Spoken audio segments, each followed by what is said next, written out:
obviously studied a lot about fair trade before coming out to Bangladesh and knew a little about People Tree's work, but what was it different to how you expected it? I just think it's really hard for people to imagine what it's really like. I think even reading about it, knowing about it, hearing about it from you, seeing it in reality is just so different. It's just amazing how kind of simple all the techniques are, but how they create such beautiful items of clothing that are able to compete with clothing that's made in a factory or by a computer. It's just, I don't know, it kind of amazes me. So there's lots of different craft elements here, Yeah. that kind of turn the model, the fashion production model, on its head, as it were, in that groups like Swallows are working to employ the maximum number of women so that they can support their families and build a really healthy community. And so I guess you've seen all those different processes of actually creating the yarn in the first place, so that then it can be dyed and then it can be hand woven and then hand tailored and hand embroidered. Yeah, I've never seen anything like this before, and it's just amazing all the different stages that you have to go through. And they do, I mean, it's just really hard to impress upon people, like, handmade, and what that really means, getting the yarn, dyeing the yarn by hand, then getting it onto a loom, to then make the piece of material, to then cut it, to then sew it, to then embroider it. It's just so hard for people to imagine, all of that and what it takes to create something, and then how special that item of clothing is. What would you say to people who'd say, well, come on, we're here we are in the 21st century, and what is the point? What's the point of all of this really labour-intensive stuff? Why make it by hand today?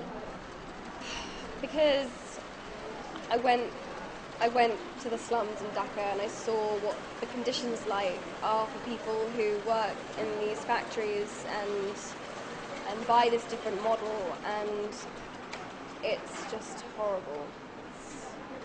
It's just the most horrible thing I've ever seen. I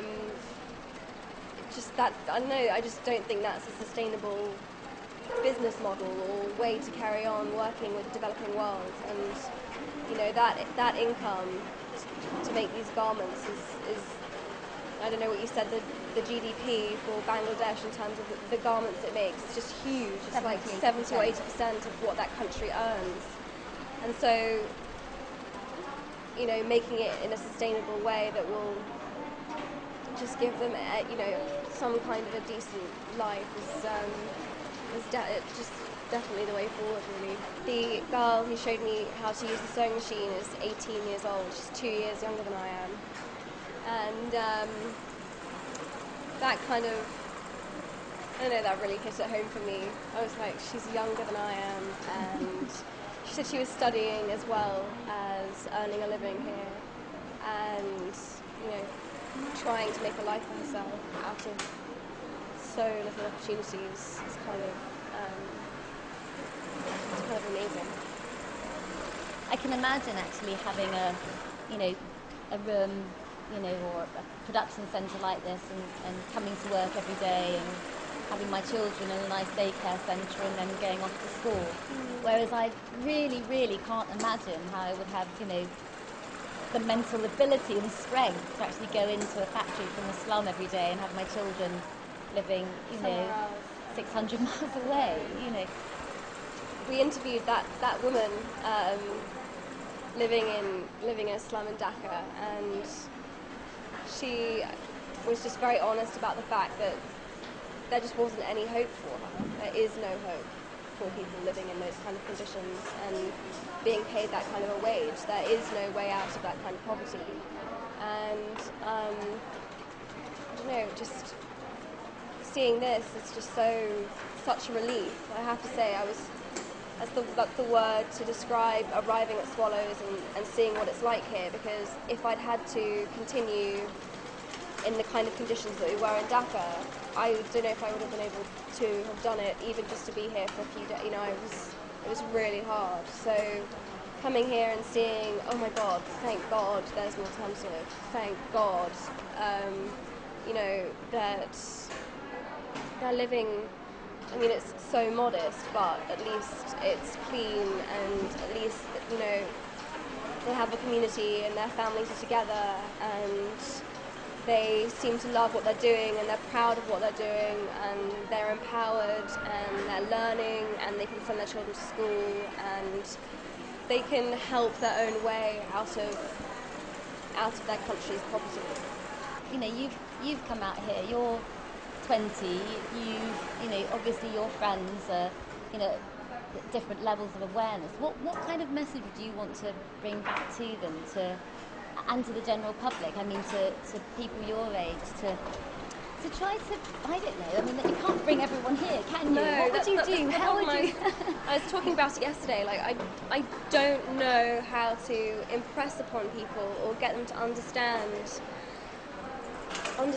It's so hard to get people to care and get people to realise what a huge difference it can make to someone's life. And it's funny, you know, like, people are happy to donate money. You know, they'll watch Comic Relief once a year, and they'll see what the rest of the world looks like when they're not living in countries in the developed world, when they're not living in England or in America or whatever, and they'll go, oh God, that's terrible, I must do something, I'll give some money. But that, I don't know, as wonderful as charity is, that money runs out. It's not sustainable. It only lasts a certain period of time, and then it's gone, and they need more, and they need what I really think people need is opportunities to help themselves, and that's what they really want, is to be able to work. When we were talking to the women yesterday, I said, what's your hope for the future? Do you want a radio? What do you want for yourselves? And all they could answer was, they said, we just want more work, we just want this to be bigger, we just want more women to be involved, they want everyone to benefit.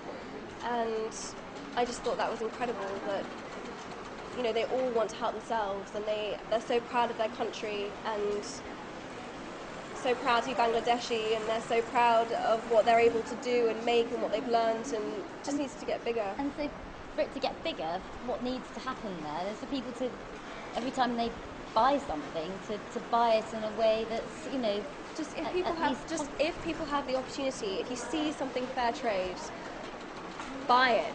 It just makes all the difference. The contrast between this and and Dhaka, where we were before, is just incomparable. And sometimes the difference between something that's fair trade and not fair trade can be pennies difference, like tiny amounts difference. And if you do care, if you do have a conscience, if you do want to help, just making those small choices every time you see that kind of an option in front of you, it just makes such a big difference. People my age are just so trend orientated, and this idea that, you know, a trend turns around in like 2 or 3 months and there'll be a new thing that they want, and then they'll dispose of what they had before. And I think what my personal style is really about is that I'm not super trend orientated. I wear what suits me and what I think is beautiful and quite simple and classic, and people just have to value what they own. You know, if you buy something from here, it's come from a really special place, it's handmade, it's gorgeous, I designed it, if you care. And, you know, the quality is so different, you can keep it forever, and it will always be special. And, you know, and if you buy something, you know, if you buy something that's made for £2, yeah, it's going to fall apart in the wash, and it's going to look terrible after you wear it 3 times, and this stuff won't. This stuff just won't, because it's made beautifully. It's made with love and care and pride, and I don't know. Yeah.